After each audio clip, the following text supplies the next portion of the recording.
train rolling, Cara. Let's go.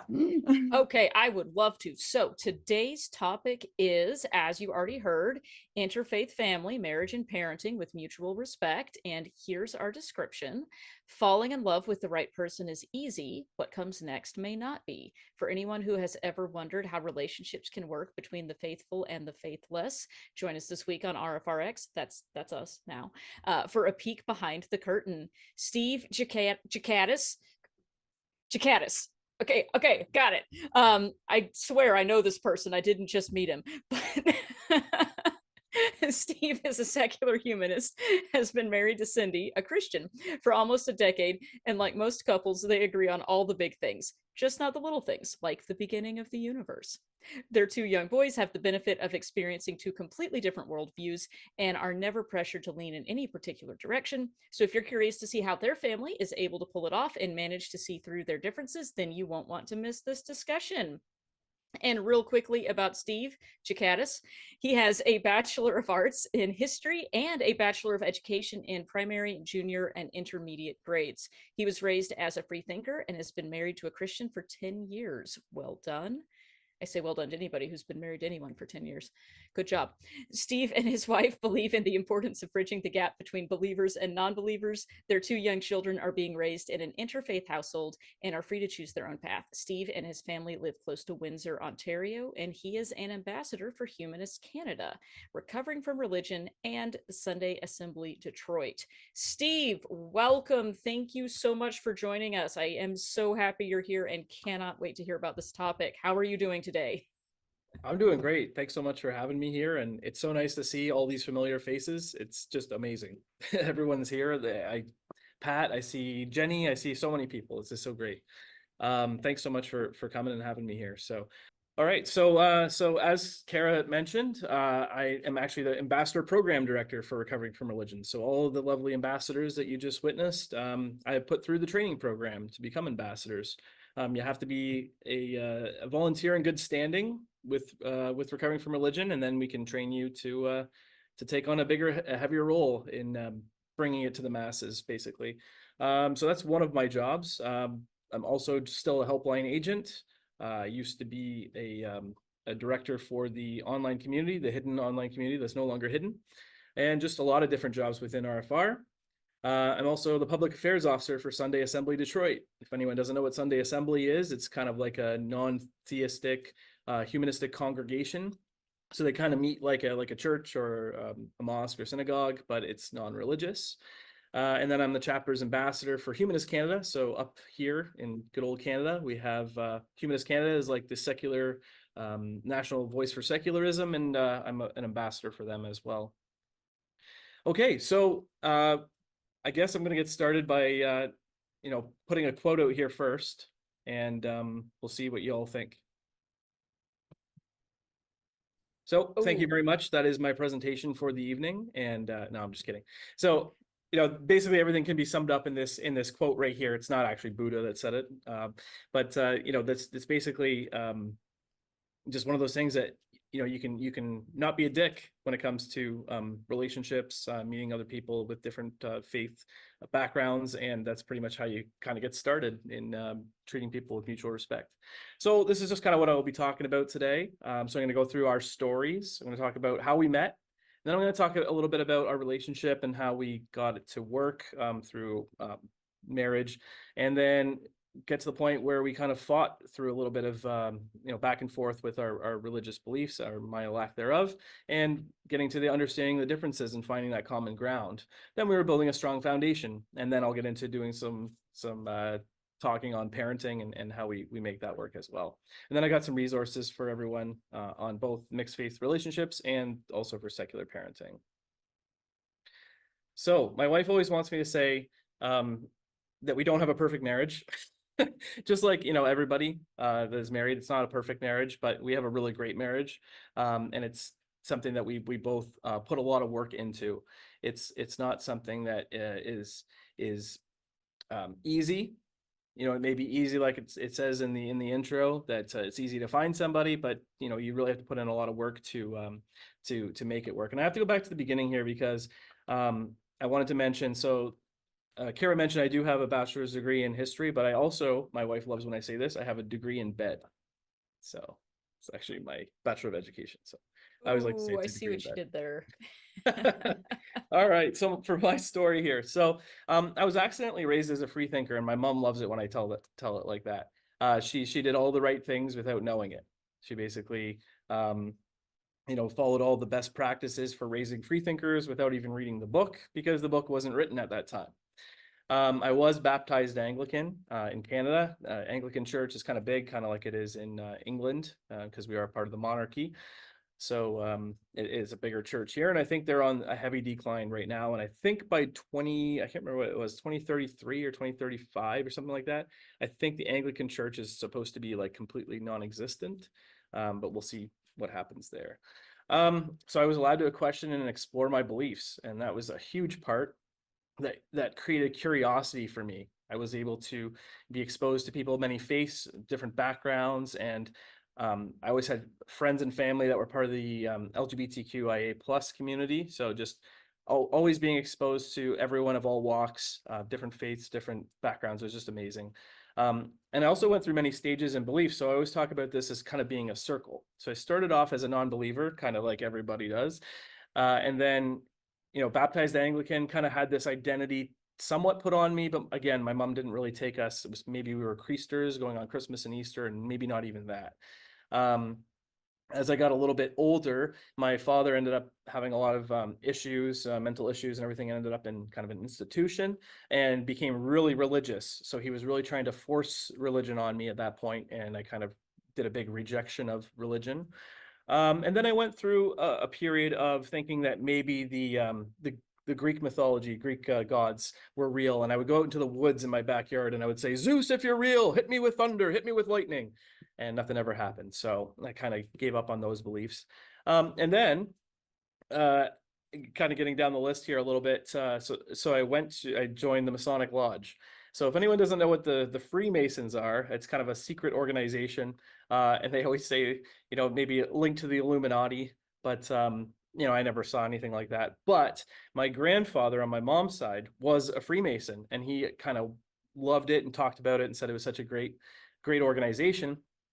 And he kind of said, like, when you get older, maybe you'd want to join it. So he passed away when I was about 6 or 7 years old, and I kind of held on to that thought that maybe I could be a Freemason like my grandfather.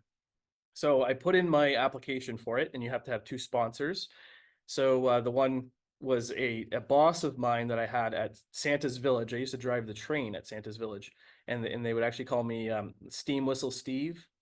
So that was kind of a cool little nickname I had there. I had the elf ears and everything. And I brought my kids back this past summer, and there's another Steam Whistle Steve, and I told him that he stole my identity. So that didn't go over very well. So I used my boss as my my reference, and I had another friend that was friends with my grandfather, and they brought me in, and they do all this questioning and everything. And part of the whole thing with the Masonic Lodge is that you have to profess belief in a higher power. So I'm looking around and thinking, okay, when I walk under power lines, they're kind of higher than me. So maybe I can say, sure, I believe in a higher power. I don't know. Maybe it's extraterrestrial. I don't know. Right. So I, yes. And yes, the Steam Whistle Steve was actually named Steve. So that was, that was kind of funny. But yeah, so wow. I didn't know how to approach the topic of believing in a higher power. So I just said, sure. I said, sure, whatever. And I didn't realize that that was going to be a major stumbling block for me coming up, because the Masonic Lodge, even though they appear to be like accepting of all different religions and backgrounds and stuff, and as long as you believe in a higher power, they don't mention that it's actually like the biblical God, like Yahweh, that they want you to be associated with. So when I first went to my very first meeting, actually, sorry, before this, they do what they call a election or a vote. And if you ever heard the term blackballed, it's because they vote with balls. It's either a white ball or a black ball, and everyone has to go around and vote. And if you get one black ball, you're out and you can't apply. So that's kind of how that happens. You also have to pay a lot of money. It's like $450 Canadian, which would be like 35 bucks for you guys. Basically you pay that, and then they vote for you and you get through. So anyway, I got through. they blindfold you on the first night and they push you through this door. And when you get pushed through the door, they have the sword facing your chest. And I felt the sword poke me in the heart. Well, not in my heart, but in my chest. And they say, how do you come? And someone whispers in your ear, in peace. So you say, in peace. And they say, okay, glad that you come in peace. And they pull the sword away and they bring you over to this altar and they bend you down to this altar and they pull the bag off your head. And they say, who do you put your trust in? And someone whispers in your ear, in God. So I look up and I went, in God? And they said, right, you are to put your trust in God. And they went on this whole ceremony, whatever. And it was more of a question to me. I'm like, in God? Like, which God? What are you talking about? So anyway, I stuck it out for a few years and got to the 3rd degree Master Mason just because I was like, I'm kind of in it now. And at the same time, I met my wife.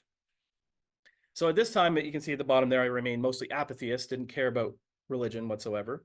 And no, Dan, I did not have to do any masonry, which is great because I'm very not coordinated. So I can't play sports. I can't do anything with my hands.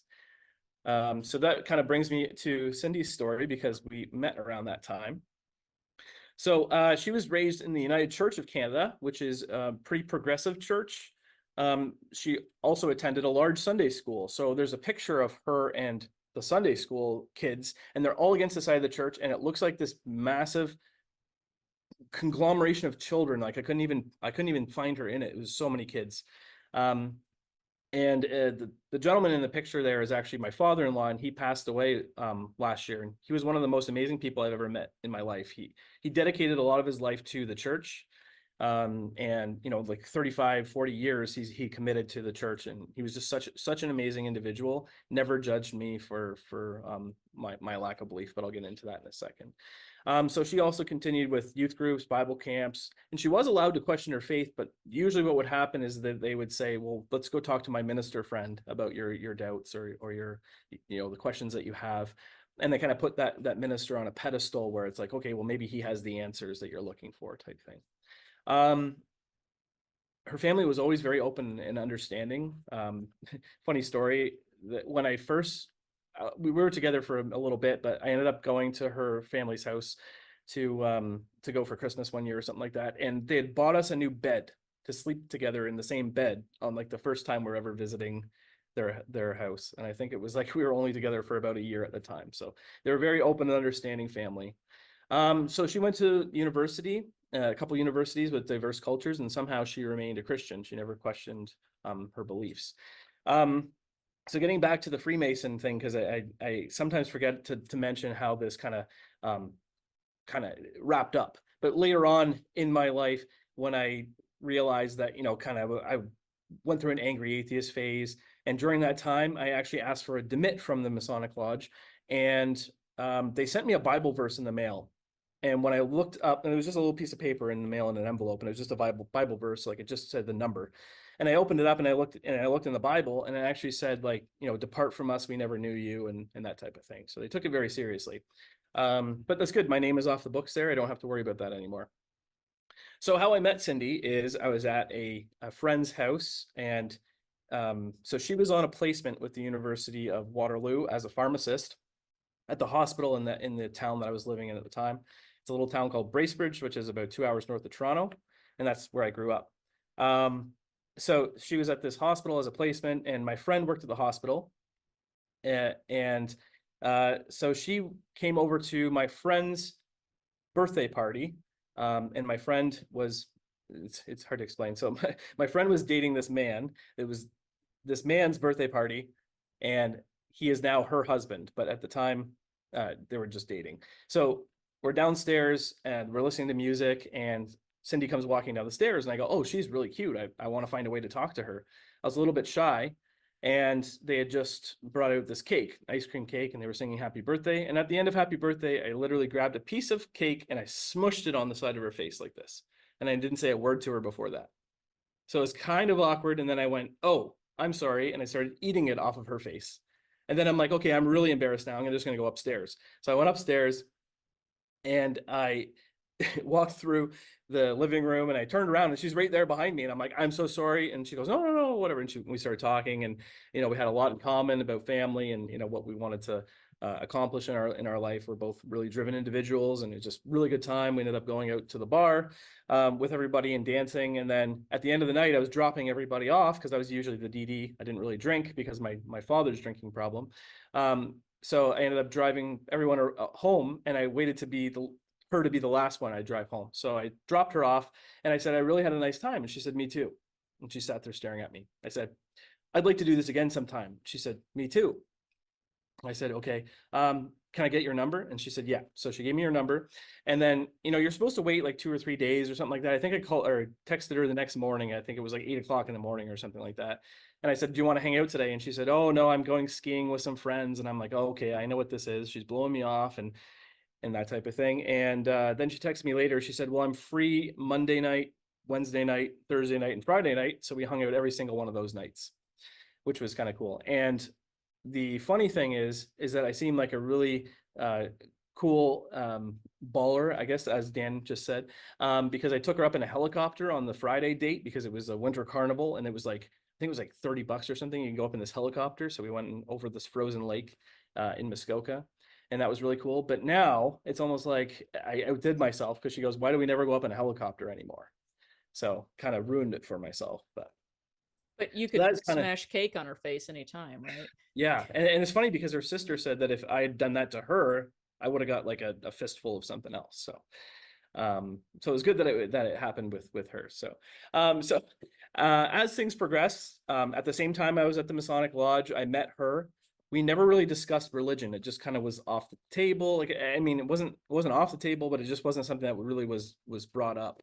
I knew that she kind of was vaguely religious. I, again, was an apatheist, so I didn't care about religion or anything. And I would say things to her once in a while, like, well, if someone commits a murder and then asks for forgiveness, how can they get into heaven? That doesn't make any sense to me. And we would just have like kind of smaller conversations like that. And she would say, oh, God works in mysterious ways or something. And it just kind of went in one ear and out the other, because at the time I didn't really care. It wasn't until our actual wedding, which you can see in the bottom left corner there. It was a very religious wedding. And that was just inherently so because of her family and her background. And all throughout our dating, I was kind of attending church with her because the Masonic Lodge went to the United Church and she was at the United Church. And I'm like, okay, maybe there's something to this. And, when we'd go visit her family, which was about 5 hours away, which is kind of where we live now, which is the house to the bottom right corner there, I would just go with them to church because it was just a thing to do. And it was part of the culture. I didn't really understand and didn't get the whole, the difference between someone who doesn't believe and someone who does believe at the time. So our wedding was very religious. We had to say God in our vows. That was one thing that was like a must. And at our reception, her parents said, we're so happy that she met a man who believes the exact same thing that she does. And that made me feel like a wolf in sheep's clothing, because I'm sitting here going, okay, well, about that, and this is just in my own head, I'm thinking like, I'm kind of like a heathen over here. I don't really believe this stuff. And I kind of said to myself in that moment, like, I'm going to have to find a way now to be who I am, because this isn't really who I am. So I continued kind of going to church with them, but kind of trying to take a step back and saying like, maybe I'm not going to go this time, or maybe I'm, maybe I don't feel very well, I'm not going to go, and that type of thing. And at one point, the minister was calling us at our house and saying like, oh, we want you to come and light the Christ candle. We want you to pass the plate around. And I said to Cindy, I'm like, I can't do this anymore. I can't pretend to be somebody I'm not. I'm going to explode. I said, do you want me to continue pretending to be somebody I'm not, or do you want me to be myself? And at the time, she really had to think about it, because it was like a big deal for her. And I'll get into that in a second too. Oh, the Christ candle, first time you heard of that. Yeah, Christ candle is something they do at the United Church. It's just a candle. It's funny, I went on the podcast with the Canadian atheist, Michael Stewart, and he said, Steve lied to me and told me it's like a Christ-shaped candle. And he's like, what part do you light? Do you light the feet? Do you light the hands? What do you do? But now it's just a candle. So so this is at the point where we had to kind of understand our differences and find common ground. And that was a really hard thing to do. But there's numerous things that you can do to understand your differences, So I'm going to just talk about that in a second here. So these are some exercises you can do. You can ask your partner what benefits there are to having a mixed faith relationship. And I did that, and I'll give you the answers in a second here. And then you can ask your partner, what are the disadvantages to having a mixed faith relationship? You can also read the tenets of your partner's church and see what you agree with and what you disagree with. And you can ask your partner to go through their church's tenets to see which ones they agree with and which they don't. Because if it's funny, a lot of times people will just go to church, but they've never read their tenets before. They don't know what it is that they're actually, standing behind or anything like that, right? So the cool thing about the United Church of Canada is that it's very progressive, as I said, and I didn't actually include the tenets for you to see today. Sometimes I'll put them on there, but I didn't feel like this was a good place to put them just because I don't want to trigger anyone. But a lot of them do mention like everyone is welcome regardless of your beliefs, and it says like you can interpret the Bible any way you want to, which is kind of a strange thing to me, but at the same time that also shows that they're open to adjusting and being progressive, and they are open to the LGBTQIA plus community. So I do find that is very respectable. And we've talked about this before. Churches, if they don't evolve, they die. So I feel like they're very good at evolving and adding, people that they feel like they need to include in order to stay going. I don't know if they're going to keep going forever, but they are making smaller adjustments to that. So these are the benefits and disadvantages that each of us have mentioned for our interfaith relationship. So her answers are, for the benefits is the kids get to hear about different worldviews. And I felt exactly the same way. I thought that's awesome. Because so you can't indoctrinate someone if you don't tell them that if you tell them they can't question things, that's when they get indoctrinated, right? So if you give them like, this is the way it happened and you can't question this, that's indoctrination. If you say like, this is what I think, and it may not be true, go talk to so-and-so and that, but I'll get into that in a second as well. So she said she gets to see that atheists can be good people, which sounds funny, but it's true, right? There's a lot of people that are taught in church that atheists are like the devil or they're devil worshippers or whatever, and that's their delusion, not ours. So it's nice that she gets to see that and other people get to see that as well. Hail Satan. Only some atheists are Satanists. I mean, Yeah, that's come right. on. That's right. Yeah.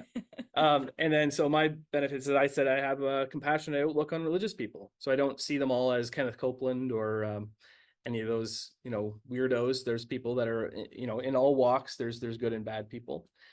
So the disadvantages is that she felt like she couldn't be as good of a Christian as she wanted to. And that was actually a good thing for me to hear, because I was thinking like, well, then how can I help you? How can I facilitate you being a better Christian, or what you see as a better Christian? So, she'll say, oh, I want to go to church once in a while. I'm like, yeah, absolutely. Go to church once in a while. And, I want to take the kids once in a while. Sure. Go ahead. Take the kids once in a while, that type of thing. And she always dreamed about going to church as a family.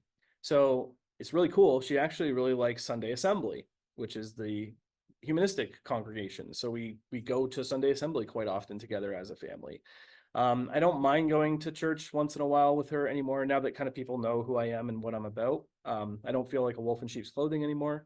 My son was in one of the Christmas plays, and I ended up going to watch him at the church do that. And I went behind the scenes and helped him with his outfit and stuff like that. So they're very accepting of me there. And I just, I'm kind of accepting of them for the most part. For me, for the disadvantages is I love talking about religion and philosophy and everything like that, but Cindy does not, because she just doesn't want to hear it. She doesn't want to talk about it. She's getting a little bit better with that over time. I feel like it was because I really burned bridges for a while there when I was an angry atheist. And I didn't really get into that, but I did once when the kind of the shit hit the fan, when I said like, I'm not doing this anymore. I went through a really angry phase, and I had to seek out, well, recovering from religion for one thing, and read Dr. Daryl Ray's book, The God Virus, and kind of got a better understanding for how and why religious people think and do what they do. I also found street epistemology through Dr. Peter Boghossian and one of the best practitioners in the world, Anthony Magnabosco. If you don't know what street epistemology is basically just like the method of how you come to your beliefs. And the street version of that is just asking questions in a Socratic method to try and avoid the backfire effect. And the backfire effect is when you present facts and evidence, it kind of puts a wedge between you and the other person, and they try and push back, and maybe they'll dig their heels in a little bit more on their beliefs. But if you do it in a Socratic way and you ask them why do they think that, a lot of times they like to talk about it, and it gets them in a comfortable spot to be able to talk about that. So I practiced street epistemology, read the God Virus. I also read Dale McGowan's book In Faith and in Doubt, which talks about interfaith relationships, and that's where I pull a lot of this information from, and I'm just explaining to you how it's worked for me. The other thing is I want to be able to complain about religious aspects to secular ceremonies. The Remembrance Day ceremony that we had this past year, they were supposed to make it more inclusive for everybody.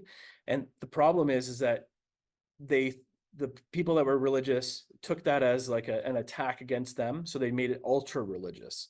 So they sang a song that was like, God is Canada, Canada is God, and all this. It was weird. It was like overtly religious because they were trying to go against what they were just asked to do in a polite way, maybe include everybody else, but they didn't. So I want to be able to complain about that type of thing, and Cindy doesn't. She's not the person I would complain to about that. My mom would be more the person I would complain to about that. And the same thing with Scouts Canada. My son is in Beavers, which is kind of like Boy Scouts, and they do like religious ceremonies, and you have to say like swear allegiance to God and stuff. It's very strange because it's supposed to be secular, and the Girl Guides is all secular. So I don't know why the boy one is not. But anyway, it's a little bit of a mess, and I can't complain to my wife about it, but I can complain to a lot of other people, including all my friends here and my mom. So building a strong foundation, this is kind of, you can implement some of these things that I talked about and build that strong foundation. So the next thing we did was we made a word cloud of all the things that describe our relationship and our family. So basically love is a big one there. You can see, hugs, fairness, home, life, relationship, happiness. I think there's games there or something, dancing, love, marriage, children, adventure. All the things that you can see here are all the things that we share in common, and religion is not on here. So we don't need to include that to have, an amazing relationship. Like I said in the intro, it's, we agree on everything, like pretty much everything. The only thing we don't agree on is like how the universe began. It's a very, very minute detail. Dale McGowan always says, we just disagree on God, which is a very small thing. And if she was anti-LGBTQ, I don't think I could be in a relationship with her. If she was, overly, pick your red line, right? If she was overly that, I would not be able to be in a relationship. But just because she believes in an invisible deity, doesn't really factor into my life in any way. So I'm just going to take a look at some numbers here. And so in the interfaith marriage in the USA, so 42% of marriages in the US are actually interfaith, and the number is going down, but I'll explain that in a second. So many might guess that Muslims are the least likely to marry someone of a different faith, but it's actually, they fall somewhere in the middle. It's actually Mormons, which is because you have to convert to Mormonism to marry a Mormon. And I have a funny story with this too. So my friend Mike, who used to be in a band with me, he was my guitarist, his sister met this Mormon guy. So she started going to like the Church of Latter-day Saints, and she was learning all of their stuff. And part of their culture is they have to go away on a mission. Like the man has to go away on a mission to be able to come back and marry his girlfriend. And while he was away on his mission, she met someone else in the church who had already done a mission, and they got married. So didn't really work out for the first guy, poor guy, but yeah, that kind of happened. And yeah, it was a lot of drama and hilarious to me. And Jews are actually the most likely to marry outside their faith. And I think it's because a lot of them are humanistic Jews. They don't actually stick to the belief structure. That it's more of a cultural thing for them. A lot of them, they were really pulled together with all of the issues they had to deal with through the 30s and 40s and everything, and now it's more like a culture to them. Even though they don't believe in God, they still stick to that culture. So they don't really care to marry someone who believes in a God like they do, or like the culture does, but they care about that culture. It's also hard to become a Jew. I've heard you have to ask 2 or 3 times to a rabbi to become a Jew. So that could be why as well. 25% of married couples who begin as interfaith couples will actually become same-faith marriages, and usually it's the person deconverting and becoming more atheistic, and they become same faith or same worldview relationship. Oops, all right, just put the chat there. And 80% of those who are in interfaith marriages believe that having similar values is more important than having a similar faith, and that's a big thing. 80%. And nearly half of unmarried couples are living with someone of a different faith. And again, that's going down. And the reason is because the increase in people who are non-religious. So there's a recent poll that just came out, and it's 21% of the US now is they don't believe in supernatural elements or a God. And it's probably higher than that. And the reason I say that is because there's probably a lot of people who were in this position I was in before, where you're kind of pretending, or you don't really care enough to tell your spouse or your partner or anybody really that you don't believe. So I'm just going to touch on the ones in Canada just for a second, because I want you to see kind of the difference. But we don't have a state religion, and it's a post-secular society in Canada here. So we have access to abortion countrywide. And healthcare and that type of thing. Christians make up 53.3% of the population, but broken down. So Catholics are only 29.9% and Protestants are 23.4%, both below the nuns. Because if you look over here, for the no religion, 34.6%. So we're actually beating out both the Catholics and the Protestants if you break it down that way. And then all the other religions kind of fall way beyond that. So 1 in 3 Canadians consider themselves unaffiliated with religion. And I'd say the number is way higher than that. Everyone I bump into, there's hardly anyone I bump into, and I live in the Bible Belt of Canada. I live literally below Detroit, so I'm the southernmost point of Canada you can possibly be. There's more Americans living north of me than Canadians, so it's probably closer to 2 and 3 or even higher, because I've probably 99% of the people I run into, I'll talk about religion somehow, because I like to bring that up. And most people are like, I don't really believe in that or whatever. And I'm just blown away by how many people. So according to Stats Canada, most mixed unions are most likely to be young, highly educated, higher median income, and live in major census metropolis areas. 1 in 4 Canadians are in interreligious unions. Again, that's going down because there's more people becoming less religious. And as a percentage of the population with no religion, it was grown from 7% in 1981 to 34.6% by 2021. It's probably way higher than that now. It's been 3 years. Yeah, I'm just going to move on to the next one here, so I don't want to stick around too much in the Canadian stuff.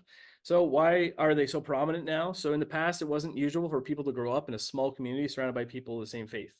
So if you look now at like a Mennonite community, it's all people of the same faith, but that's the way it used to be. We would all be in these smaller, sects or areas where you'd be in the same faith group. And neighborhoods used to be sectioned off by religions. So if you look at, Ireland, there was Protestants, Catholics, separated by neighborhoods. They'd even paint the sidewalks and everything, right, with the different colors. Muslims, they section off certain areas where if the Shiites live here, the Ahmadiyya live here, the Shias live here. And people used to move around once or twice in a lifetime, and now it's about an average of 11 times they move in a lifetime. So school, work, that type of thing. College and university are usually the first opportunity to experience different worldviews, and attendance is up 200% since the 50s. It's around the age when people start thinking about serious relationships and marriage, and it's also the time when people start questioning their faith, right? That's a huge time in their lives when they start doing that. I can't see the bottom of this anymore. Oh, there we go. Today, 3 out of 4 people are living in communities with significant religious diversity. Sorry, if anyone has any questions along the way, I haven't really been paying attention to the chat. So if anyone wants to jump in with a question before we get on to too far. We're collecting the questions as Okay. well. Would you like to answer some now or at the end? It doesn't matter. I just wanted to make sure that everyone gets their questions in there. So Oh yeah, we'll be collecting them. We'll ask them to Okay. you at the end. Don't worry. Carry on. This is Awesome. great. Okay. So this is one of my favorite quotes here by Dale McGowan. And it's, we must give ourselves a good, hard mental swat every time we feel inclined to mock, sneer, or roll our eyes at those whose beliefs differ from our own. So this is one thing I try and keep in mind, that anytime my wife says something that I would think like, oh, she thinks so strangely, but I think like, you know what, who am I to judge? Because this is what she's been taught, this is what she believes, and it's not up to me to change her mind, right? It's not up to me to say, here's the evidence for why you shouldn't believe that. Sometimes we might want to do that, but I wouldn't want someone coming up to me and preaching at me all the time. So I'm not going to do that to somebody else. There's a good example because we talk about evolution and stuff sometimes, and abiogenesis at home. I'm talking to my kids about this stuff all the time. I actually just recently wrote an article that got posted at Excommunications, our blog, and it was on my children being inherently humanist. And we talk about lots of things as a family, and we talk about evolution, abiogenesis. And my wife said, I believe in evolution, but I think that there was species first and then they speciated, and like there were certain things, and I just said, oh okay, and I just kept saying, oh okay. I didn't fight back on her or anything like that, because what's that going to accomplish, really? I lost my thing. There it is. Okay, so we'll get into parenting. So these are my two, and every time I bring this slide up, people always ask me if I can get them pajamas in their size. So the answer is yes. If you want these pajamas, I can definitely find them in your size. You just have to send me a private message with your size, and I will try and get them to you. Sending that message now. Okay. So again, I'm going to be quoting Dale McGowan a lot because he's definitely one of the biggest voices in the secular parenting community. So just remember that education, providing leadership for your kids as they learn life skills, is different from indoctrination, which is pouring ideas into their heads without inviting critical examination. So Dale McGowan always says you don't want to indoctrinate your kids even into atheism or to humanism, because if you think about our lives, we have actually built our own foundation. We've put every single brick in our own foundation. If someone was to just hand you humanism or hand you atheism without you doing proper critical examination on that, try defending it, right? You can't do that. You can't defend a belief system that you don't know what it is. So if we were to indoctrinate our kids into being humanists or atheists, they're not going to know how to defend that. And if someone comes along to love bomb them with something, they're not going to understand the critical thinking that they need to be able to get through that. So these are the best practices for raising free thinkers. And this also comes from Dale McGowan, but I'm going to use my own examples for these things. So leaving them unlabeled is a huge one. So you wouldn't want to say like, our kids are Toronto Maple Leafs fans, or they're Detroit Red Wings fans, or whatever, right? Like, just because your family is big on the Leafs or the Red Wings or something, you're not just going to label your children as Red Wings fans or Leafs fans. So why would you call them Christian children or Muslim children or atheist children? Just leave them unlabeled. It's less of a burden for them to have to live up to a label that's placed on them. Encouraging religious literacy. So if you can give them the bare bones of a lot of different religions, they will kind of see them as all being the same type of thing. And it's more of an inoculation for them to understand, okay, these are all stories. These are all, similar. And you can see how humanity has over time come up with these stories to explain certain things that we didn't know, we didn't have the answers for at that time. So that's a huge one, is giving them that religious literacy. It also helps them in day-to-day society, because we're in, a lot of cultures have a religious undertone. And I think it was, I can't remember what state it was, but there was a guy who was running for senator or president or something at one point, and they asked him about the book, they said, what's your favorite book in the New Testament? And he said the book of Job. And he didn't realize that the book of Job is in the Old Testament. So he right away destroyed his chances of having the Christian vote, because they're like, what do you mean in the New Testament, right? So having that religious literacy helps the children understand that the different cultural aspects of that. Encouraging active moral development. So I always say to my children, look at that guy's face over there. What do you think he's feeling right now? And they'll say, oh, I think he's sad. And I said, oh, why do you think he's sad? What do you think? What do you think made him sad, or why do you think he's sad? And usually they'll come up with an answer like, oh, maybe someone hurt his feelings. And it's like, oh, how would that make you feel? And it's just encouraging them to understand seeing emotion and relating to it on their own, because it builds up that empathy, which is another aspect of this, encouraging empathy, when we get to that in a second. Making death natural and familiar. So this one actually happens naturally, and it's always hard, but like pets and things like that. We just had 3 members of our family pass away last year. My paternal grandfather, my maternal grandfather, my maternal grandmother, and my father-in-law, all within a 1-month period. And that was a huge shock to my children, because it was like, Nana died and now grandpa died. And it was just like their whole life was just, out of control at that point. And it was a lot for them to take in. And, I didn't have to try at this to try and make death natural and familiar. It was natural and familiar to them. And I can talk about later how we had those conversations. Encourage gentle questioning of authority. So this is a huge one, because if I say to them, it's time for bed, I want them to ask me why. I want them to ask me, why is it time for bed? And I'll say, because you're tired. And if you don't go to bed, you're going to be grumpy. And if you're grumpy, it's going to make me grumpy. And then if I'm grumpy, things are going to be bad, right? And they can understand that. The biggest thing that I'm going to say about this one is that if you encourage gentle questioning of authority, they're not going to have a minister come up to them and say, hey, come and meet me in the back room here. Because then they're going to say, why? Right? And they're going to go and tell a parent and say, so-and-so said something weird. So-and-so said this, I don't think I should go with them. And that's one of the biggest things that you can do for your kids. Or this doesn't have to be for your kids either. This can be for a niece and nephew. This could be, any children that are in your life. Even young adults, even adults, right? Like, this is really good stuff for people just to understand, and encouraging active moral development. If you know someone who's not the nicest person, if you just say to them, well, how do you think that person feels over there when you talk to them like that? It's a lot of things that can be interpreted into adulthood as well.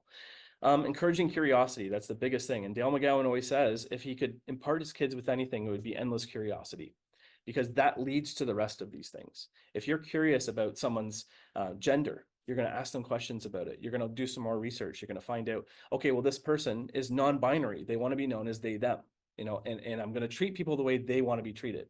And that's the way, you can encourage that, is encourage that curiosity.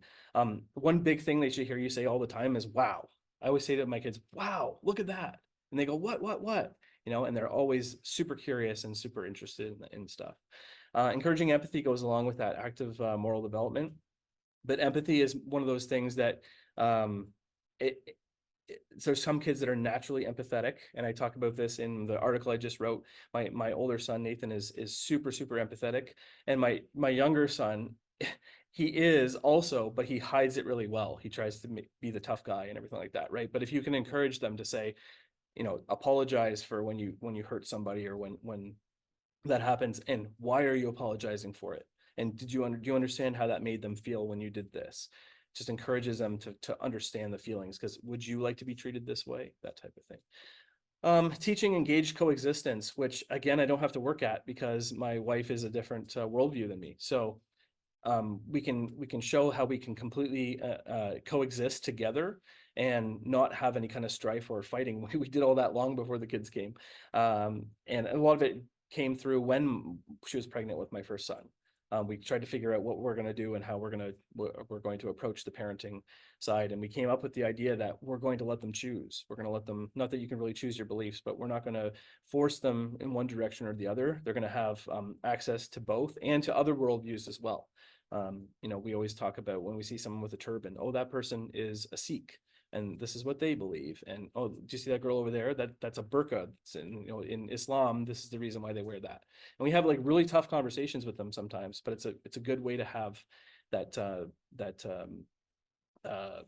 don't know what you call it, but just like a diversity of thought and belief. And normalizing belief and disbelief is another huge thing. So if you can normalize that it's okay to not believe something, and it's okay to believe something.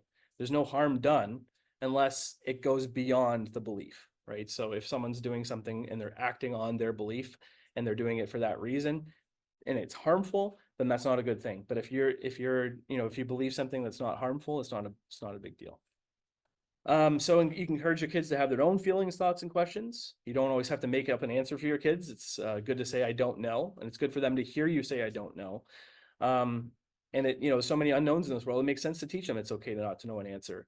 I always find that, you see in schools when they say, Emily, do you know the answer to this? And they say, no. They say, well, you're wrong. We're going to move on to somebody who knows the right answer. No, they're not wrong. How are they going to know that if you don't teach them? And I said it to my son before. I said, you can't be wrong if you don't know something. And we had a parent-teacher interview, and the teacher said, well, the other day we were talking and I asked him a question and he said he doesn't know. And I told him he was wrong and I moved on. And then I said, well, he wasn't wrong. And she's like, well, that's what he told me. I said, well, you can't be wrong I'm like, why didn't you teach him? She goes, well, that's what he told me. So it's really funny. My kids are already starting to stand up for themselves and implement all these things that we teach at home and talk about at home. So it's good. It's really good in giving them confidence and giving them understanding of their own self-worth and that type of thing. So okay, so these are the things that we tell our kids all the time. So we'll always love you no matter what you believe. I don't believe in God, but mom does. You can ask her what she thinks. I believe in God, but dad doesn't. You can ask him what he thinks. And you can change your mind a million times if you want to. We will love you no less if you believe something different than us. So if they have that understanding that they're going to be accepted no matter what, it gives them the freedom to just research and learn things. And one day they can say, I believe in God. And I'll say, oh, how come? Well, there's I don't know, they'll make up some evidence or something. I'll say, that's really cool. I didn't know that. I'll look into that. Because giving them that that high five, that okay, cool, you figure something else or figure something out. At 45 years old, they're not going to think the same thing, right? So it's not like it's going to be any harm to them to say oh, that's cool. I've never thought of it that way. And it's really cool to see my wife do that on the other end too, where they'll say, we don't believe in God. And she'll be like, that's okay. You can just keep thinking about it. And it's really neat to see that. What happened at our dinner table once is that my mother-in-law once in a while will do prayer, do a grace, and she'll say, do you want to do grace, or do you want to say something that you're thankful for? And the one thing that my children do is, because when my wife and my mother-in-law do it, they say, thank you, God, for this. And my children they say, I'm really thankful to the universe for this. And they'll mention what they're really thankful for and that type of thing. So it's really cool. Okay, another quote. So what we truly want is the satisfaction of seeing our children become mature, self-reliant human beings at any age, thinking for themselves, free and happy. Parents who want anything else are obsessed with control and not free and happy themselves. That is a huge one for me, and that hit me really hard when I read it the first time, because it's like, I do want the satisfaction of seeing my sons become self-reliant human beings. I don't want them to just fall into the category of, oh, well, they're a Christian child and they're going to, go and be part of a youth group and this, that, and the other, and they don't want to be, and that type of thing. It's like, just let them be who they want to be, and it makes them free and happy. And then in turn, it'll make you free and happy. You don't need to control people. You're just a steward of their childhood. You're trying to get them to the point where they're self-sufficient.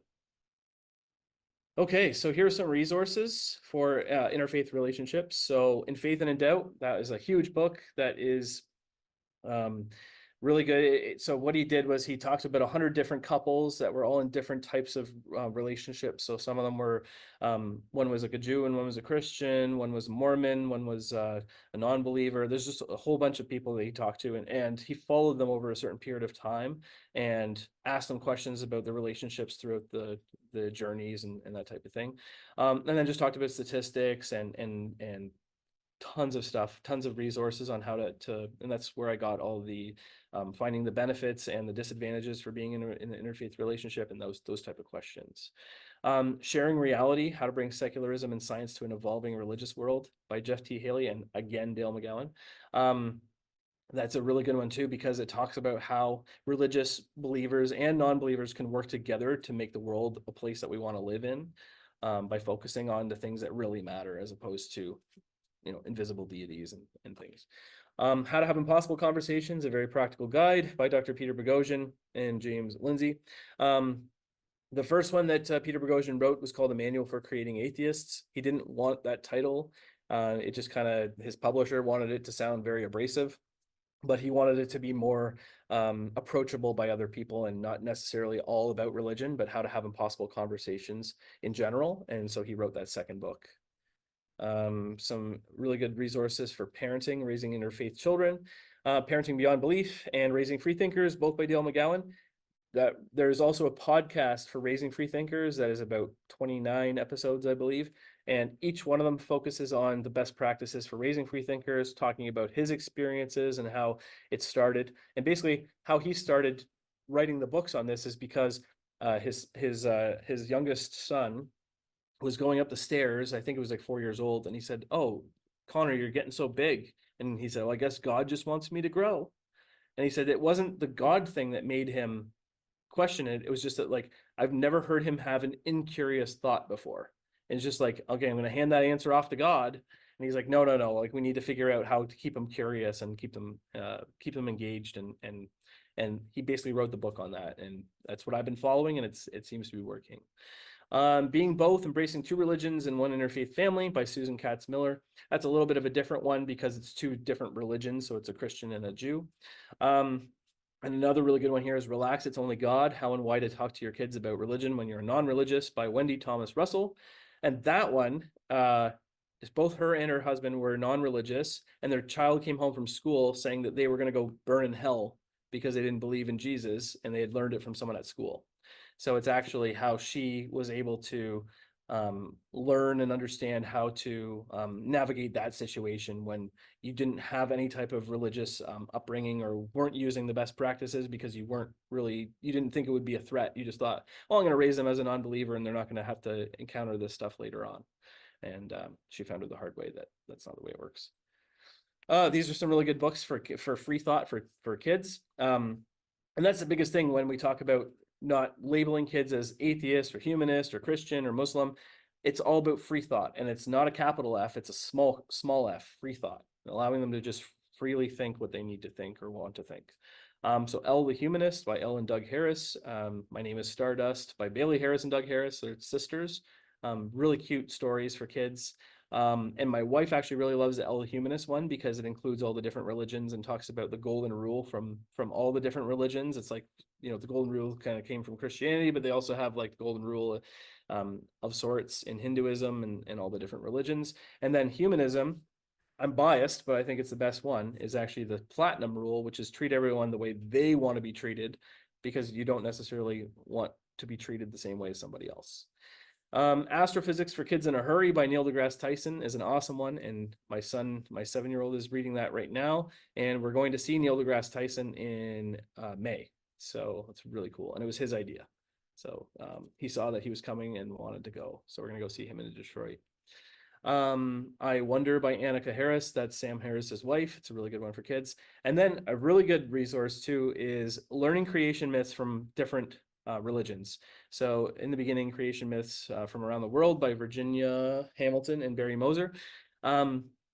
It literally throws all of the creation stories from like a lot of religions all together, including like the Christian one. So it's not even there as like an exalted piece of artwork or a story. It's all in there with the rest of them, so they're all like basically equal. And this is one of my favorite quotes of all time. I've learned that people will forget what you said, people will forget what you did, but people will never forget how you made them feel. One thing that my son did, and I'm going to cry because I always tell this story and I always cry. There was a blind man walking with a cane, and my youngest son saw him and he said, "I want to go talk to him." And I said, "Oh, what are you going to say?" And he's like, "Just leave it with me." And he's 4 years old. He walked up to him and he tapped him and he grabbed his shirt and he said, "Excuse me, sir, what's your favorite bird?" And I hate this story. He pulled up his sleeve and he had a phoenix. And he said, "My favorite bird is a phoenix because it rose from the ashes like I did." And then it was just, it made this man's life. And his wife said to him, like, his wife said to my son, like, why would you even come up here and ask him what type of bird he loves? Like, that's such a cool thing that you did. And it was so cute. It was just, it made their whole life. And then, like, I saw them like giggling and laughing all the way down the street after that. And it was just so amazing that, he couldn't even see. How would he know what type of bird he likes? And he has a bird tattooed on his arm. So it's just really cool. Well, I want you to know, Steve, I'm not crying. You're crying. You're crying, Steve. You're crying. Oh, yeah. I'm not crying. You're crying. Oh man, those kids, they tug at my heartstrings all the time. Like, they're just out of this world. Oh, no one does it. No one does it like your kids. Oh yeah, no, for sure. So some final thoughts. You don't have to be a perfect partner. You don't have to be a perfect parent, and you don't have to be a perfect person. This may also not work for you because, it depends on the religiosity of your partner. There could be someone who's just, they have red lines and they don't accept you for who you are. It's taken me a long time. It took me about 6 years before I could get to a point where I felt like she understood who I was, and that I'm not going to hell, and I'm not a bad person, and that type of thing. It's like, it takes a lot of work. It's a lot of like understanding and hard work. That's the only thing I can really say. There's other things that could happen. Like, I don't know if anyone's I know Helen for sure is familiar with Tim Mills from the Harmonic Atheist. He's going through a massive divorce right now. He's been in a touchless marriage for 4 years because he came out as an atheist, and his wife is part of a cult, and she's completely the opposite and doesn't want anything to do with him, and that type of thing. So it really depends on your situation. I count my lucky stars, if you want to say that. I am in a very lucky position. I feel like a lot of it was the way that I handled it in the moment when I started caring. When I started caring about what she thinks and what she believes, and not trying to put my needs above hers. But like I said, it just works for me. It may not work for other people. So, and that is pretty much the end of the presentation. So we can talk about any questions that you might have. Oh my goodness, that was great. And I was hoping you would talk a little bit longer so I could like finish not crying about that Phoenix story. We're not crying anymore. We're not crying about the adorableness and the sweetness of your boy. Like, we're not crying about that anymore. Definitely not. I have allergies. I want you to know. Yeah, I have something in my eye. Yeah, we're in the same place. I have eyelashes all in my eyes, and it's all teary. So, well, No, if it that makes you was feel better, fantastic. that's him, the one that's giving the grumpy face there without a shirt on. That's him. So if that picture helps you not cry anymore, then That's amazing. I love it. These are the best photos, and those stories were excellent. I am just so impressed. This was like one of the okay, I recently attended a workshop about telling stories and how to effectively create a message, and it was like, well, you need to have some emotion, you need to have something that's meaningful to people, but also your story needs to make sense and be logical and have points that are important. And this is like the epitome of that. You had so Wow. many amazing points. Well, And thank you very also much. it's I mean so much. yes, it's wonderful. This was so good. Thank you for sharing that Sorry, with us. like, I Oh get my very goodness. emotional when people talk about like good things about their families and stuff. So I'm okay. It's like good crying, because like I love it when I hear stories like this, because usually you're hearing about all the terrible things. So Yeah. I get like, Yes. and I love you, Steve. You're a wonderful friend. So I'm like, oh,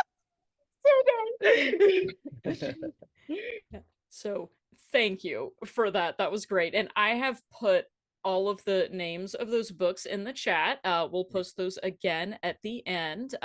Steve, you also have some links where people can find you, right? And we're going to go to questions here too in a second, but I want to make sure and get all your links out there. Is it okay if I share those? Yeah, for sure. Most recently, I've just been writing some articles kind of on my family a little bit.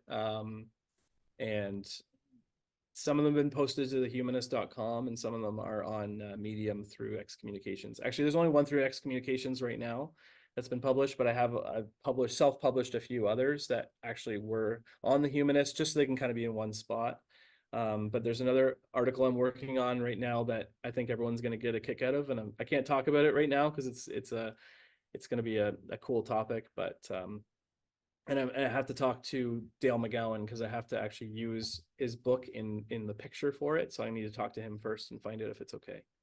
Oh, and that's the other thing too. So I reached out to both Dale McGowan and Anthony Magnabosco going through this journey, and they have been there every step of the way for me. They have been like the most amazing people that have literally taken time out of their busy schedules to talk to some stranger on the internet about how they can make their family a better unit. Just amazing people. Yeah. That's incredible. Yeah. Thank you so much for sharing all of this, your own personal story and insights, as well as all these other resources that helped you that can hopefully help other people too. This is great. Yeah, I hope so. Okay, and we do have a ton of questions, so we should probably go to that now that we got the like dust and allergens out of our eyeballs. Yeah, I'm so much better now. Like those eyelashes were woo. Yeah, they were everywhere. They were. Okay. It was terrible. It was, but we survived. We made it through. Okay, so we're resilient here. So, okay, here's a question. Someone is wondering, does Cindy, your wife, ever proselytize to you or tell you that you need to get saved or you might end up in hell? And if so, how do you handle that, or how would you handle that? Yeah, that's a really good question. Thank you so much for whoever asked that. Not anymore. She's never been overtly religious, which is why we kind of got along from the beginning. It wasn't like she ever forced me into anything. I just kind of willingly went along with things. When I started telling her that I wasn't, that I didn't believe this stuff, she tried to say, well, why don't you go talk to the minister, or why don't you do this? And I'm like, I don't want to talk to the damn minister. Like, this is not, he's a human being. He doesn't know the answers to these questions and that type of thing. And I kind of lashed out at her that way. But as time went on, she's just started to see me as still a good person because I never brought it up. I never brought up religion. I would just not go along with her to church, and I would just do my own thing. And then I started getting involved with RfR, but I ended up not telling her I was involved with RfR until 2 years after I started volunteering, because I was too afraid that she was going to find out. And Rob knew that because Rob and I have been really close since I started RfR, and Helen as well has been really close to me as well. Because we started all around the same time. I think maybe Rob started a bit before us, Helen, but we started around the same time. Yeah, we all started during the plague, and and for some reason we're still here.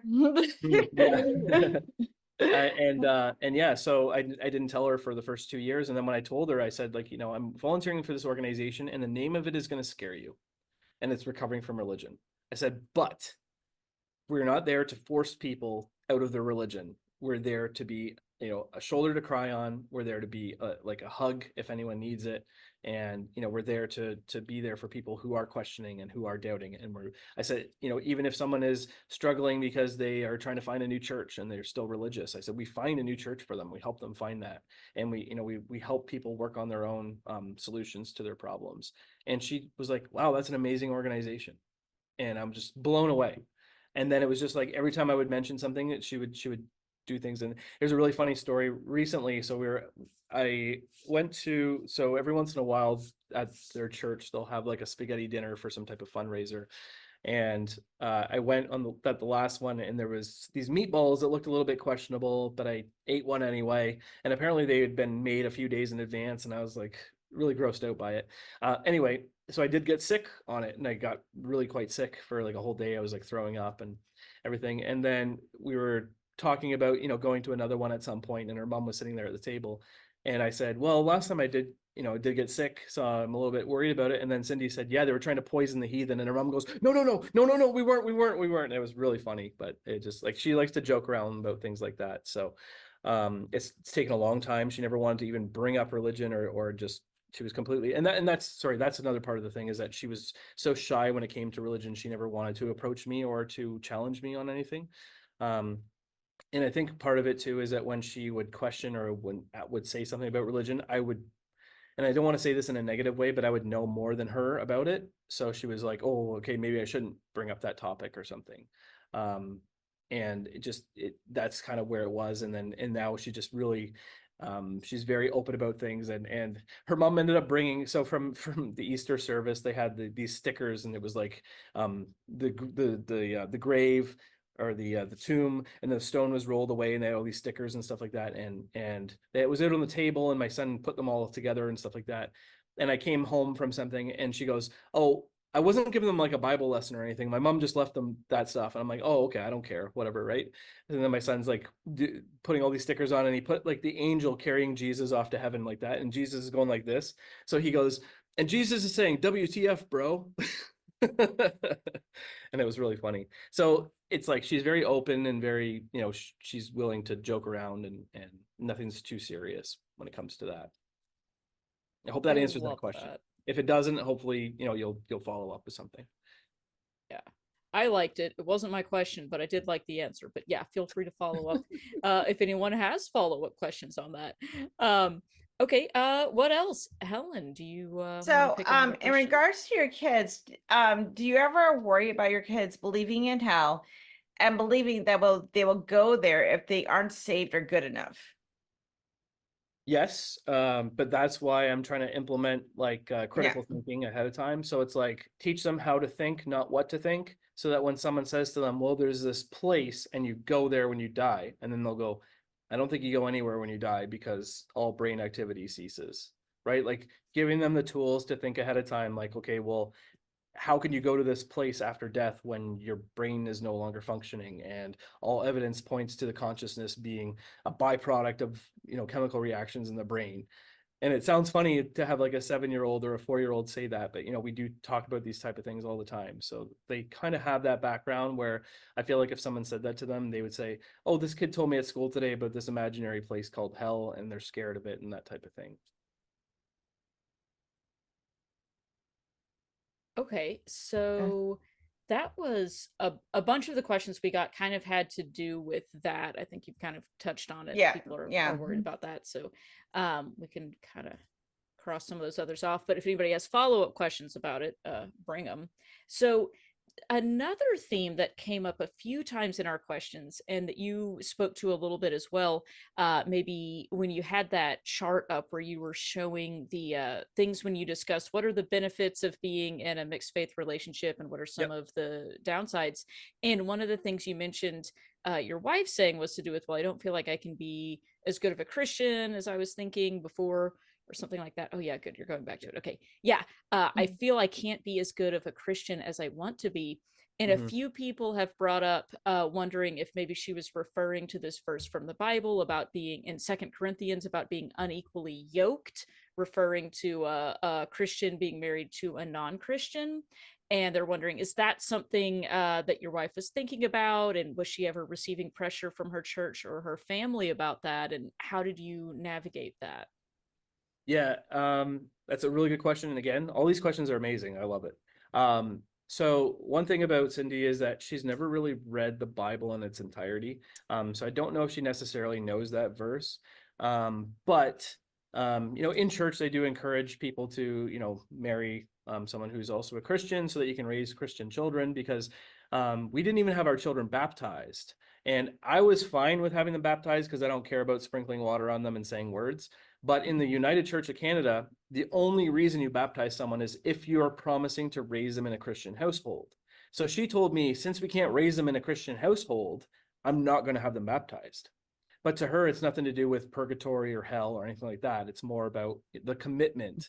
So I think when she was saying this, because I mentioned it to her when I was starting to do these presentations, which was about 2 years ago, maybe a year and a half ago. And when I asked her these questions, she said, "I feel like I can't be as good of a Christian as I want to be." And then she goes, "Oh, but that's what I used to think. I don't know if I think that anymore." But I still feel like there are some things. So I did leave it on there because I do feel like there are some things where she feels like, and I think the second one kind of goes along with that, where she kind of dreamed of going to church as a family because she grew up in the church, and that was like a huge part of her life throughout her whole life. And I always try and think this way in an empathetic way too. Like if I had a really good group of people that I grew up with, and then someone said to me like, "I don't really like your group of friends. I don't really want to hang out with them," that would hurt me too. So I feel like that's maybe where she's coming from, is that she is kind of hurt that I don't really like her friends in that type of way. Like I don't like her, her invisible friends, I guess. Fair enough. Okay. Good to know. So, right. I thought this was a really good question. How does your family handle religious holidays such as Christmas and Easter? Mm. And it's funny because I just had a minister ask me that question. I'm going to be doing this presentation for a United Church, actually, and it's actually the son of the minister that married us. So it's like the son of my wife's family's. He's not there anymore; he's retired, but it's they're his son. And so I do them for three reasons. I do so the Santa thing and the Easter Bunny thing. Hopefully, there's no kids in here because I don't want to give away anything here. But anyway, so the Easter Bunny and the Santa thing. I do it because it's like the perfect analogy or what do you call it? It's almost like I'm trying to think of the word. It's like your first step in critical thinking. So like if you can understand eventually, like, oh, okay, this thing isn't real. Maybe there's other things that aren't real, these stories that get told and stuff like that. Like it's almost like your first introduction to figuring out, okay, well, it doesn't really make sense that this person can fly around at night and deliver presents to everyone and that type of thing. And okay, maybe they use magic. Well, is magic real? How does magic work and that type of thing? And it's a really good exercise in critical thinking. And it's also fun, and it's for kids, like there's no I don't think there's any harm in it. Ultimate dry run is what I was going to say. So it's like a kind of a dry run for maybe some future events that need to be figured out using critical thinking. But a lot of times, like these holidays are based on pagan holidays, right? So a lot of them are secular to begin with. Like even in the Bible, it says don't bring trees in the house like the heathen and that type of thing, right? So a lot of these things are secular holidays, and I celebrate them as just times to get together with the family. And sometimes I think Cindy does take them as more of the religious aspects, but she doesn't really bring that into our relationship.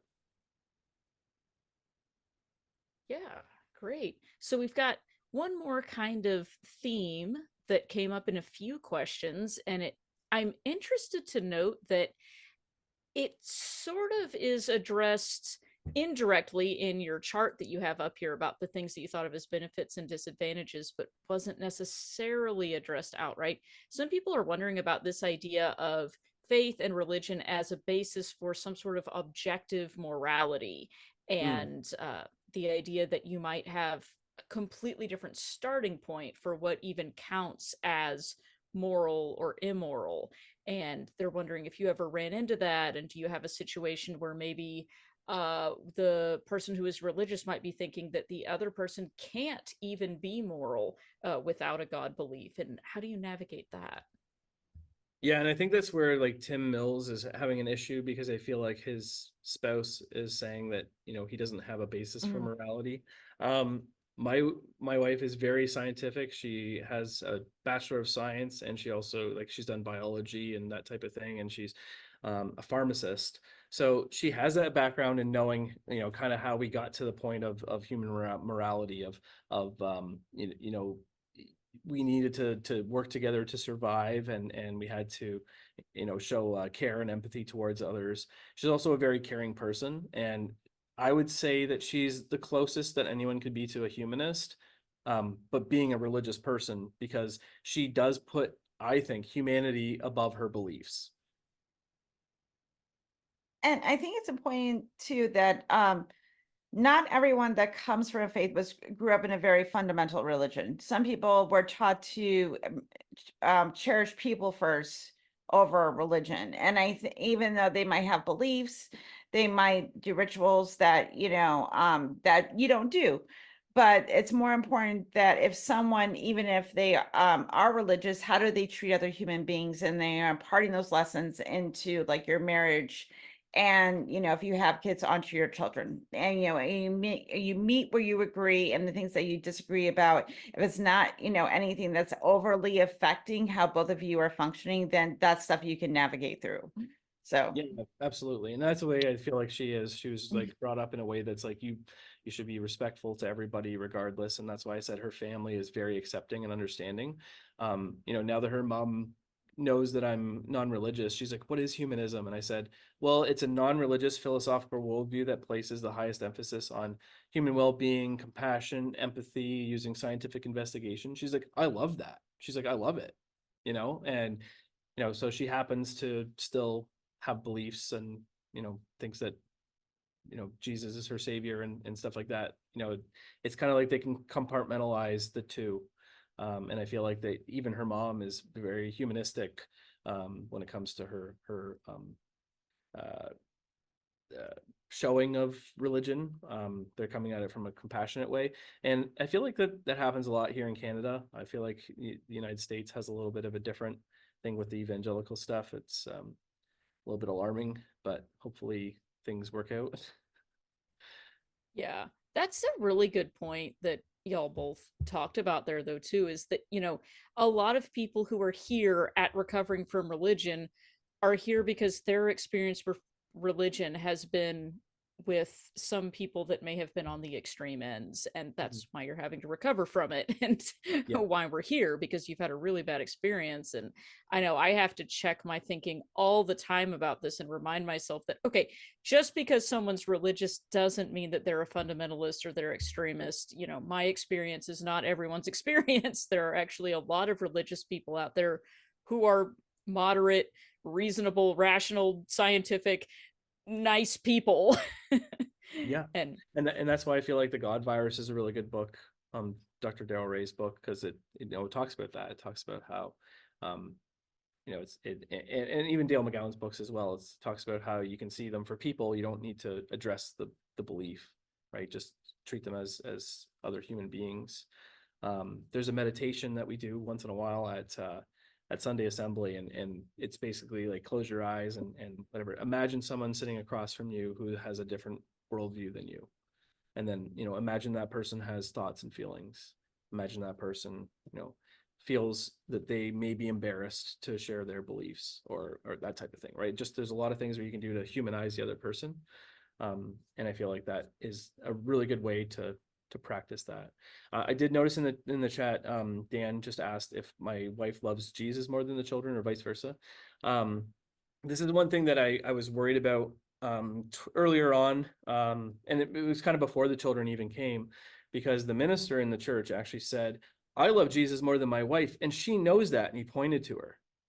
And I was just like really taken aback by that. And I'm like, I can't believe that you would say that in front of all these people. And she was really embarrassed. You could see on her face, she was very, very hurt and very embarrassed.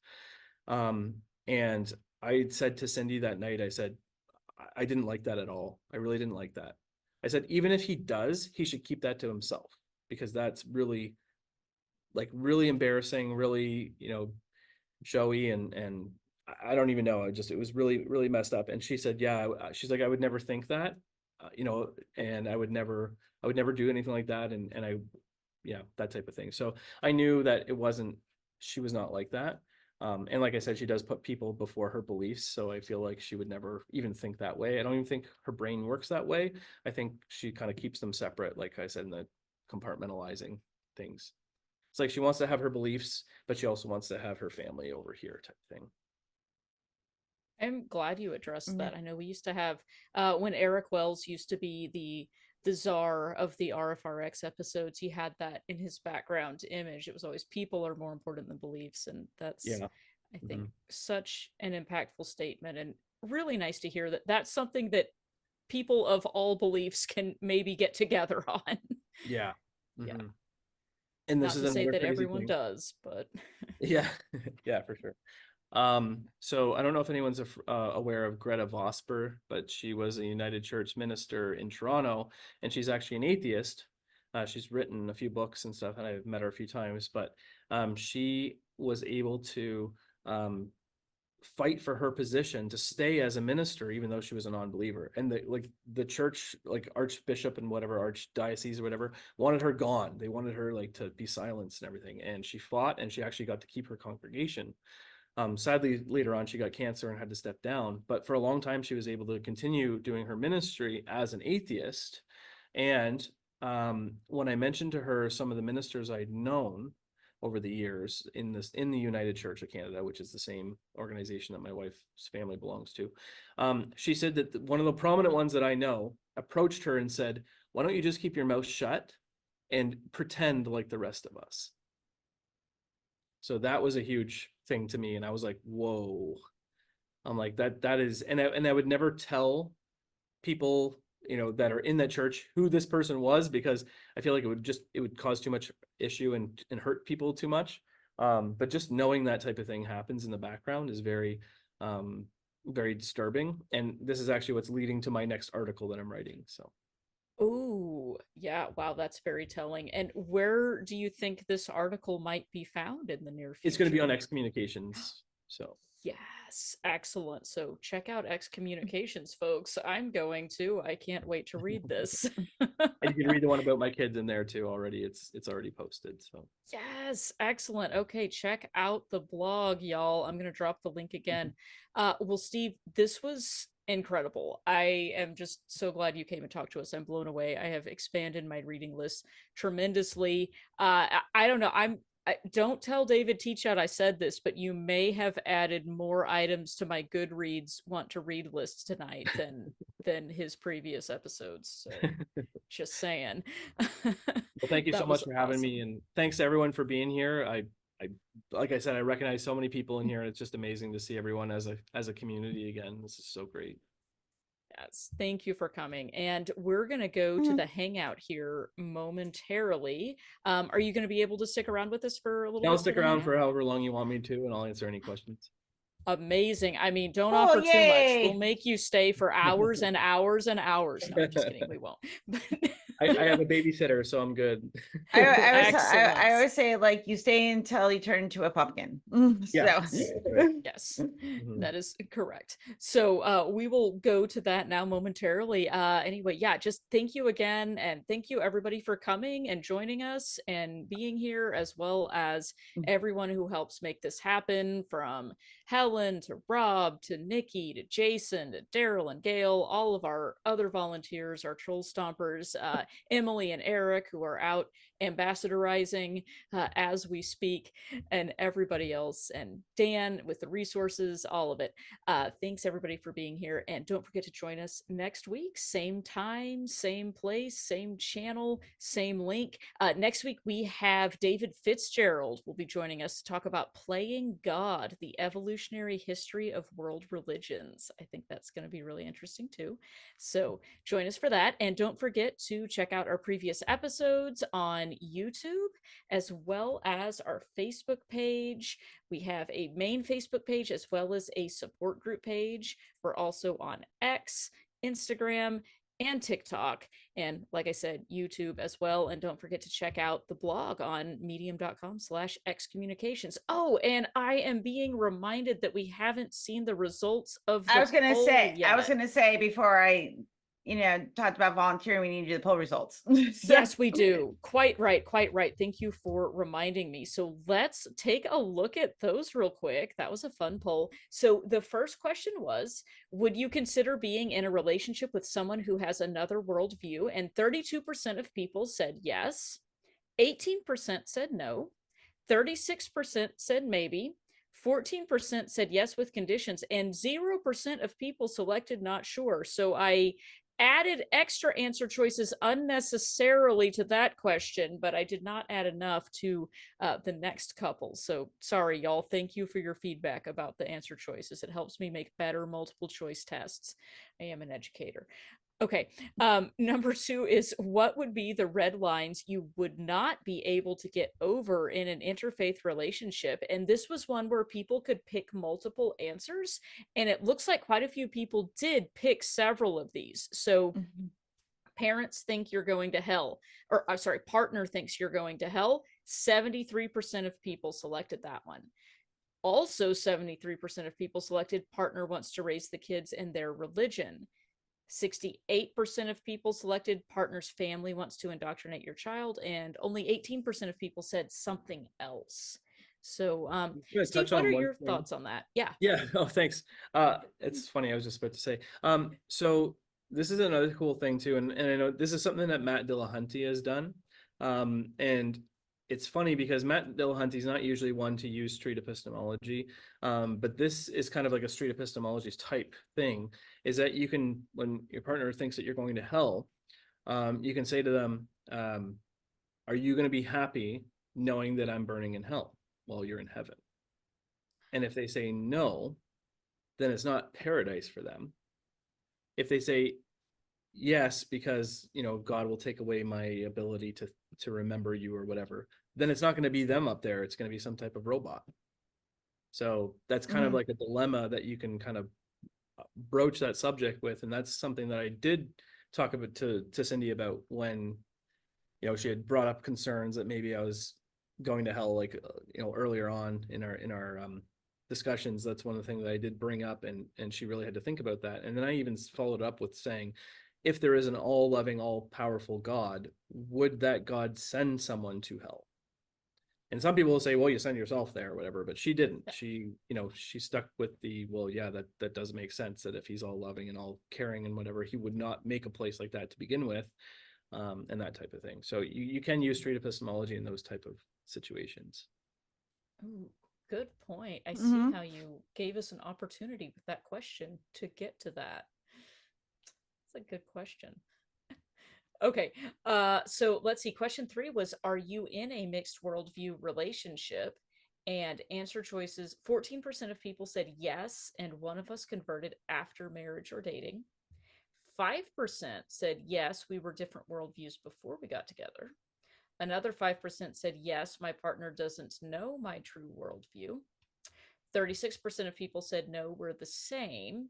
And 41% of people selected not sure, afraid to ask. And we discussed in the chat that also, obviously, we should have had a category that was a catch-all for not in a current relationship.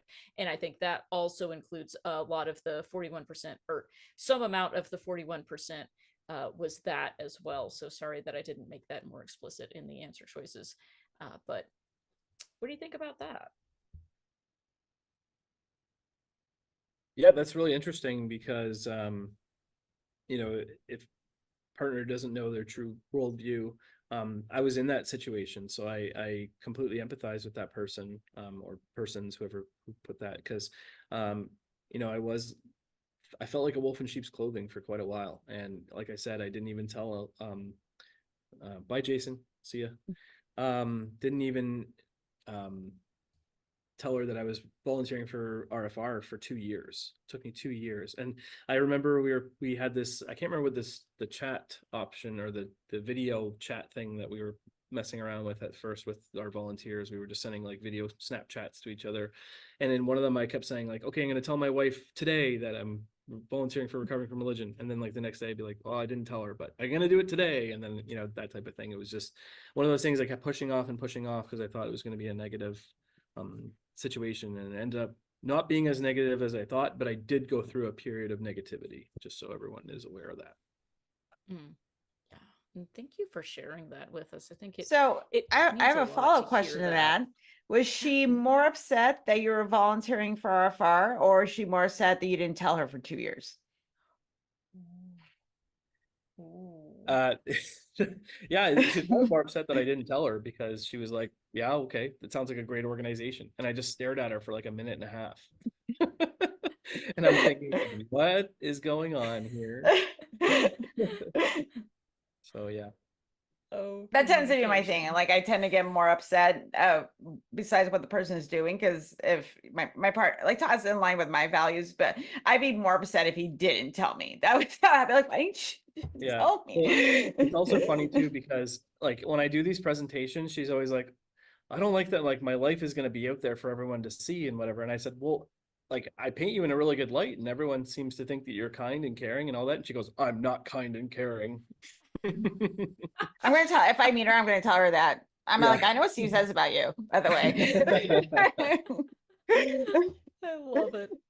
That's great. No, you have not painted her as a villain in any way, shape, or form. No. I think it's been really a nice discussion. And we've had other couples come on and share their stories here too. And it's so nice to see people who are so clearly, they care about one another so deeply that they're able to talk about these differences in belief and opinions and things like that in a way that does not reflect on anything to do with, you know, how they think about the other person. It's like, Mhm. clearly you think very highly of this person, and you're talking about all the ways that you navigate difficult conversations and complex situations and parenting together as a team in a collaborative fashion. Like, Yeah. it's fine. And the funny thing is, like, well, it's mostly because she's just such a shy person and she doesn't like to Yeah. be like at the center of attention. Like Mhm. I keep wanting her to go to karaoke with me. She's like, I'll watch you from afar, like from the shadows, but I'm not gonna be anywhere near the mic. I can relate to that as a person who is tone deaf. I get it. I am tone deaf and I still did karaoke, Cara. So I'm just saying.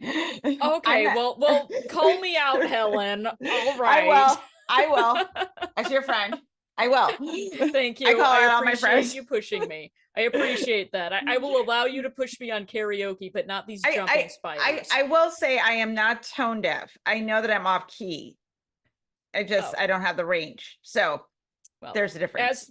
as your tone deaf friend, I don't know that you're off key. So get it. I don't know if Eric's still here, but if anyone is coming to the full excursion, you will be treated to Eric doing a rendition of Snoop Dogg or Dr. Dre or some type of rap. Yes. And it's hilarious. It's Yes. amazing. I'm Yes. down. Karaoke night at the excursion is a ton of fun, even for Yeah. us tone deaf folks. Highly recommend. Okay, this was the last poll question, and I'll just read the ones that got an answer, and then we're going to wrap up. So we asked which movie title best describes your current relationship situation, and 11% of people selected Lost in Translation. 11% picked What Women Want. 22%, which was the highest number that went with an answer choice, selected 40-Year-Old Virgin. 17% picked Zach and Mary Make a Porno, and 39% of people picked something else. So I think we should kick off in the hangout with talking about the something else. I want to hear what movies people think of for their relationship situation and how they would characterize them. Okay, that was fun. Helen, before we go to our final wrap up moment, do you want to tell us a little bit about some of the benefits of volunteering here with these fine people? I will. So, for those of you that have been listening, we like Steve's a volunteer. I'm a volunteer. Car's volunteer. Brow's a volunteer. There's a few volunteers that are hanging out in the chat tonight. We have become this we're sort of family at RfR. Everybody is incredibly supportive of one another and are very grateful for everybody's talents and what they bring to this organization. So on that, I'm hoping that some of you out there have a talent or that you want to bring to this organization.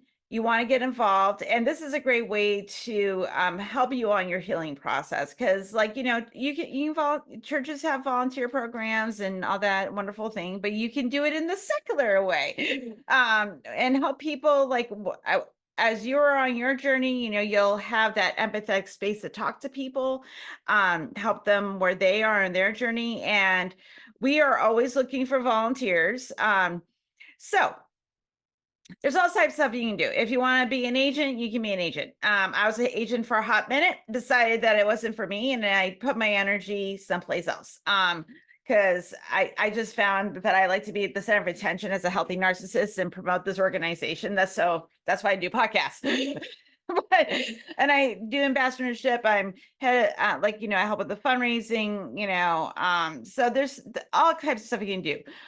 We need help with people that can work on the websites, people that go with apps, writing code. We are looking for people to monitor the online community, run support groups, or if you've been here a while and you think there's something that RfR could improve on and you have that skill set, please consider filling out an application. So go to the website, click on the volunteer link, fill out a volunteer application. We have some people that interview potential volunteers as part of what they do here at Recovering from Religion. That's another thing you can do. So please consider being a volunteer with us. Again, we are still looking for web developers. So please help us with that. That'd be great if you are good at those certain things, because I am not technologically savvy. So hopefully other people that are technologically savvy will volunteer. So that being said, please consider volunteering with our wonderful organization. And we would love to have you part of our weird family. And that's it. Yes, we would absolutely love to have you. And on that note, let's wrap up with a final word from Rob. Rob, take us away. Okay, well, I'm always conflicted about this because if I do a really good job, you'll ask me to do it again, and if I do a bad job, you won't. So, No, because we still will. We'll Yeah, we expect still will. constant You're improvement. not getting out of this ever. All You'll right, just have well, to take the remedial training. it's hard because before mostly next it's time. either Gail or Dr. A, and they're so good at the wrap up. Well, okay, for some of you came in late and you might have missed the beginning of this, and I really recommend when this is launched onto YouTube a few weeks from now, you go back and watch that because Steve gave really good information regarding, detailing the struggles he had at the beginning when he met Cindy, and then how that changed through life, and really important stuff if you're raising kids, how to raise free thinking kids. With that being said, the thing that really struck me was the whole thing about blackballed comes from this. I never heard this before, Steve. I'm being skeptical about everything. I'm going to look that up and see if that's true. But that's fascinating if that's true. Blackballed came from voting at the Masons. Wow. Okay. So the thing that you told everyone about you keeping the secret from Cindy really struck me for 2 years because yes, I knew that. And I have actually used that story for callers who call about problems they're having in their marriage because of their changing their beliefs. And that's a big thing. And, initially it was, well, okay, you think you got problems, at least you're talking to your wife about it. We have a volunteer here who doesn't even tell his wife that he's working for us. But then after you got through that, then it became a success story that, I'm not going to say that it's going to work out for you for sure, but it can. And Steve is a success story in that regard. So I do use that as a positive thing these days. And we do get a lot of calls from people like that. I've had people calling, on a cell phone in their backyard because they can't talk in the house about these issues to us because their wife is home. So this is not an uncommon problem. And I do think, this may be a selection bias thing, but the people who call us are generally not the ones in a relationship that is as open as yours was, or where someone is in as a church as, seemingly as understanding as the Canadian church that you're in. And mostly it's the other way. It's like, no, if you're not in my religion, it's out the door for you. So that's a bigger struggle to get through. And I point them to our resources on these issues, but it definitely is a big struggle for a lot of people. And I'm really glad that your situation worked out so good. And in fact, that, it's amazing how you can agree to raise the kids that way. And I do think that is an important thing, and it's a great thing if it can in fact happen. So thank you very much for telling us all of that.